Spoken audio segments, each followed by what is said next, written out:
자, 거꾸로 교실 1학년 과학 수업을 듣는 학생 여러분들 안녕하세요. 자, 이번 시간에는 성간원소에서 다양한 물질들이 어떻게 형성되는지에 대한 원리로 두 번째 시간입니다. 자, 이번 시간이 지나고 나면 여러분들은 화학 반응이 일어나기 위한 조건과 반응 속도, 그리고 반응 속도에 영향을 주는 여러 가지 요인들에 대해서 말할 수 있는 사람이 될 겁니다. 자, 그럼 시작해 볼까요? 먼저 반응물의 충돌로 생성물이 형성될 수 있는 조건에 대해서 한번 생각을 해봅시다. 다양한 원소들이 만들어지는 것은 화학 반응에 의한 건데요. 이런 화학 반응들은 두 원소가 서로 만난다고 해서 무조건 일어나는 것은 아닙니다. 즉, 화학 반응을 일으키기 위해서는 조건이 필요하다는 것이죠. 이거는 사람이 사는 세상에서도 마찬가지입니다. 여러분들이 다른 사람들과 그냥 만나기만 한다고 해서 친구가 되거나 연인 관계가 되는 것은 아니잖아요. 그런 것처럼 원소들 간의 만남에서도 화학 반응이 일어나기 위해서는 조건이 필요하게 되는 겁니다. 자, 그래서 크게 한 세 가지 정도로 정리를 해볼 수 있는데요. 첫 번째로 반응할 원자들끼리 자주 충돌을 해야 됩니다. 즉, 별과 별 사이 성간에 존재하는 원자들의 수가 많아야지만 화학 반응이 잘 일어날 수 있다라는 거죠. 이것은 농도가 높아야 된다라는 말과 일맥상통하기도 합니다. 그 다음, 제대로 부딪혀야 됩니다. 이 제대로 부딪힌다라는 말과 바로 밑에 있는 반응물이 충분한 에너지를 가지고 부딪혀야 된다라는 말이 한마디로 얘기하자면은 유효 충돌을 해야 된다. 자, 유효 충돌을 해야 된다라는 말로 통일을 해볼 수도 있는데요. 자, 여기서 유효 충돌이라고 얘기하는 건 화학 반응을 일으킬 수 있는 방향과 그리고 화학 반응을 일으키기에 충분한 에너지를 가지고 충돌을 해야 된다라는 것을 말합니다. 자, 우리 교과서의 53쪽 보세요.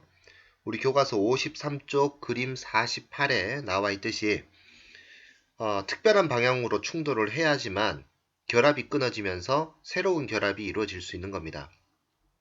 그리고 이렇게 충돌할 때 그 기존에 결합되어 있는 그 화학 결합을 충분히 끊어낼 수 있을 정도로 큰 에너지를 가지고 충돌을 해야 되는데 이때 기존의 결합을 끊어내는데 필요한 최소한의 에너지를 활성화 에너지라고 합니다.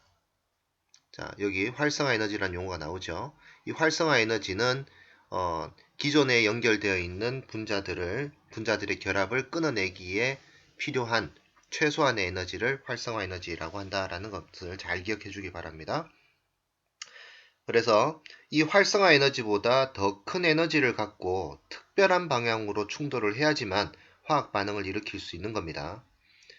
이 방향과 에너지 중 어느 하나라도 만족하지 못하면 유효 충돌이 되지 못합니다. 따라서 화학 반응이 일어나려면 반드시 유효한 방향과 유효한 에너지를 가지고 충돌을 해야 된다. 그래서 이걸 통틀어서 유효 충돌해야 한다라고 이야기하는 겁니다. 자, 이런 유효 충돌을 하더라도 주어진 상황에 따라서 물질들이 빠르게 반응하기도 하고 느리게 반응하기도 하는데요. 이와 같이 화학 반응이 일어나는데 일어나는 빠르기를 반응 속도라고 합니다. 자, 반응 속도는 단위 시간 동안 반응하는 물질의 양이나 생성되는 물질의 양으로 확인할 수 있는데 이것을 계산식으로 표현해 보자면 걸린 시간분의 반응물의 변화량, 즉 반응물은 어떻게 될까요? 반응하는 물질들은 반응하면 할수록 줄어들겠죠. 그래서 반응물의 감소량으로 말할 수도 있고 화학 반응이 일어날수록 생성물들은 늘어나겠죠. 그래서 생성물의 변화량이라고 할 수 있는데 생성물의 증가량이라고도 이야기될 수 있습니다. 그래서 두 개의 식의 형태로 표현될 수 있는 거죠. 시간분의 반응물의 감소량 또는 시간분의 생성물의 증가량 이런 형태로 반응 속도를 표현하기도 하고 또는 화학 반응이 일어나는데 걸린 시간만으로도 반응 속도를 표현하기도 합니다. 그래서 반응 속도를 반응 시간분의 1의 형태로 표현하기도 한다라는 거죠.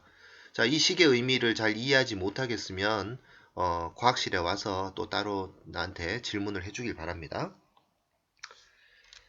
어, 그리고 이런 반응 속도는요, 여러 가지 요인들에 의해서 달라지기도 하는데, 그 요인들을 몇 가지 살펴보게 되면, 농도와 온도, 그리고 촉매를 들 수가 있습니다.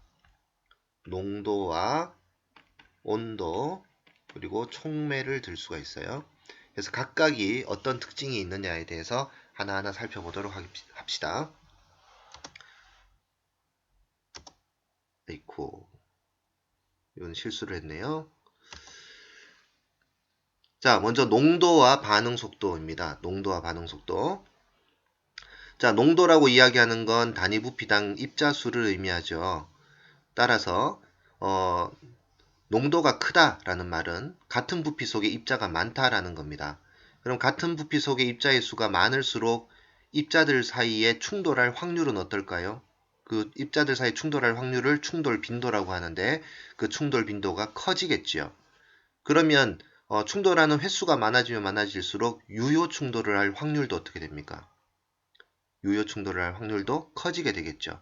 즉 농도가 클수록 유효 충돌을 할 확률이 어떻게 되기 때문에 유효 충돌을 할 확률도 커지기 때문에 반응 속도가 증가한다라는 사실을 알 수가 있습니다. 이걸 간단하게 그림으로 표현해 보자면 이렇게 A라는 원소와 B라는 원소들끼리 이제 화학 반응을 일으킨다라고 볼 때 지금 이제 A 입자수가 2개, B 입자수도 2개가 있는 상황에서 A와 B가 가능한 충돌 횟수는 이때는 4번이 되겠죠. 하지만 A의 입자수가 4개가 되고 B의 입자수가 2개인 경우에는 충돌할 횟수가 8번으로 늘어나게 됩니다. 그 다음에 각각 4개씩이 되게 되면 충돌할 횟수는 16번이 되지요. 충돌할 가능성의 횟수는요. 따라서 농도가 크면 클수록 그만큼 충돌하는 횟수도 많아지게 되고 그 충돌 속에서 유효 충돌을 할 확률도 어떻게 된다? 예, 증가하게 되겠죠. 그래서 농도가 클수록 반응 속도도 커진다라는 결과를 볼 수가 있다는 얘기입니다. 자, 그 다음 온도와 반응 속도의 관계인데요. 우리가 흔히 이제 온도라고 얘기하면 뭐 섭씨 온도나 화씨 온도 등을 이야기하겠지만 과학에서는 절대 온도를 사용하게 되는데 이 절대 온도라고 하는 개념은 조금 어려운 개념이기도 합니다만 입자 한 개가 갖고 있는 평균 운동 에너지를 온도의 정의로 내리고 있는 게 절대 온도의 정의입니다. 여러분들 앞에서 공부할 때 켈빈이라는 온도 단위를 썼죠. 그 켈빈이라는 온도 단위를 쓰고 있는 게 바로 절대 온도를 얘기하는 겁니다. 그때 그 온도의 값은 그 입자 한 개가 갖는 평균 운동 에너지의 크기와 비례한다라고 생각을 하면 돼요. 즉 온도가 높으면 그만큼 입자의 운동 에너지도 크다라는 걸 의미합니다. 그러면 활성화 에너지보다 큰 에너지를 갖는 입자의 수가 더 많아질 확률이 커지는 거죠. 온도가 높으면요. 따라서 온도가 높으면 활성화 에너지보다 큰 에너지를 가지고 있는 입자의 수가 많아지기 때문에 그 입자들이 정확한 방향으로 충돌을 하게 되면 화학 반응을 일으킬 수 있겠지요. 따라서 온도가 높으면 그만큼 반응 속도도 어떻게 된다? 증가한다라는 특징이 나타나게 됩니다. 자, 이걸 그림으로도 또 표현해보면 이런 그림으로 표현할 수 있는데요. 자, X축은 입자가 갖는 운동 에너지입니다. 입자가 갖는 운동 에너지고 Y축은 입자 수의 비율인데 자, 지금 여기가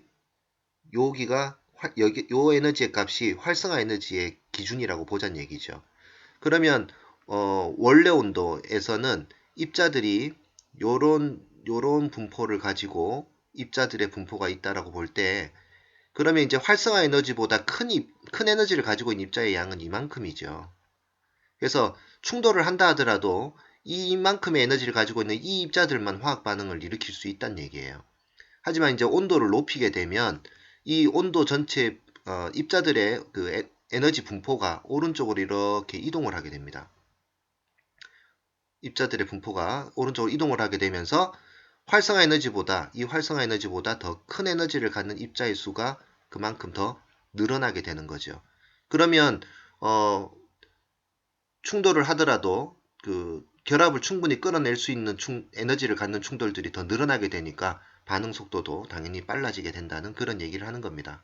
그래서 이 그래프를 좀 보는 연습을 좀 해야 됩니다. 온도가 높아지게 되면 어떤 입자의 수가 증가한다? 예, 활성화 에너지보다 더 큰 에너지를 갖는 입자의 수가 증가하기 때문에 화학 반응이 더 잘 일어난다. 이렇게 생각을 하면 되겠습니다. 자, 그 다음 촉매인데요. 자, 촉매라고 이야기하는 것은 물질 간의 화학 반응을 일으키는 최소한의 에너지, 즉 활성화 에너지를 조절하는 물질을 촉매라고 합니다. 그래서 촉매는 물질 간의 활성화 에너지를 조절해서 반응을 촉진시키는 매개체의 역할을 하는 물질인데 크게 정촉매와 부촉매로 나눠집니다. 자, 정촉매는 활성화 에너지 크기를 낮춰줘요. 그러니까 반응물의 에너지가 이 정도 에너지를 가지고 있고 그 다음 생성물은 에너지가 더 낮아진다라고 볼 때 화학 반응을 일으키기 위해서는 지금 이만큼 A만큼의 에너지 언덕을 넘어서는 충분한 에너지를 가져야지만 그 에너지를 가지고 충돌해야지만 화학 반응을 일으킬 수 있다는 거예요. 그래서 이 에너지 언덕을 넘어서야지만 화학 반응이 일어난다. 그래서 그 에너지의 차이, 요 에너지 차이를 가지고 활성화 에너지라고 부르고 있는 거예요. 자, 그런데 정촉매를 사용을 하게 되면 이 활성화 에너지의 높이가 낮아지게 됩니다. 이렇게. 그러면 작은 에너지만 줘도 이렇게 작은 에너지만 줘도 화학 반응을 일으킬 수가 있겠죠. 이게 정촉매의 역할인 거고요. 부촉매 같은 경우에는 오히려 부촉매를 사용하게 되면 활성화 에너지가 더 높아지게 됩니다. 활성화 에너지가 더 높아지게 되어가지고 반응을 일으키는데 더 큰 에너지를 필요로 하게 되니까 오히려 화학 반응이 더 잘 일어나지 않겠지요. 그래서 정촉매를 쓰게 되면 화학 반응이 잘 일어나니까 반응 속도는 증가하게 되고요. 부촉매를 사용을 하게 되면 반응 속도는 감소하게 된다라는 특징을 볼 수가 있습니다. 자, 이거는 그 사람의 관계를 가지고 비유를 해봐도 쉽게 이해를 할 수 있는데 남녀가 맞선을 보는 자리에서 서로 마음을 쉽게 결정하지 못하는 상태에 있다고 생각해 보세요. 그때 중매장이의 말 한마디에 결혼하기로 마음을 먹기도 하고 아니면 절대 결혼하지 않겠다고 마음 먹기도 하겠지요. 자, 이처럼 중매장이가 결혼을 촉진시켜주는 역할을 하기 때문에 옛날에는 중매장이를 매파라고 불렀잖아요. 그래서 그 결혼을 촉진시키는 매파 또는 화학 반응을 촉진시키는 매파다 해서 촉매라고 부르게 되는 겁니다. 하지만 그 두 사람이 결혼할 때 중매장이가 결혼 연결해줬다고 같이 한 집에서 살지는 않죠. 즉 중매장이는 두 사람의 결혼을 성사시키는 데만 영향을 줄 뿐 둘의 결혼 생활에는 아무런 관여를 하지 않습니다.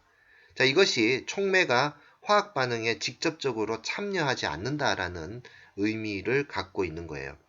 그래서 촉매가 가지고 있는 대표적인 특징은 활성화 에너지를 변화시키고 두 번째로는 활성화 에너지를 변화시키는 데만 사용될 뿐 화학 반응에는 직접적으로 참여하지는 않는다. 즉 촉매의 양이 변화된다거나 하는 일은 없다라는 얘기입니다. 자, 이렇게 화학 반응의 속도인 반응 속도에 영향을 주는 요인들에 대해서 우리가 살펴봤습니다. 자, 우주에서 이런 조건들이 성립됨에 따라서 다양한 원소와 분자, 물알갱이들이 만들어질 수 있게 되는 거고요. 이런 반응들이 우주와 자연을 현재와 같은 모습으로 진화되도록 이끄는 기반이 되었다고 볼 수 있겠습니다. 자, 지금까지 강의를 듣느라고 수고했습니다.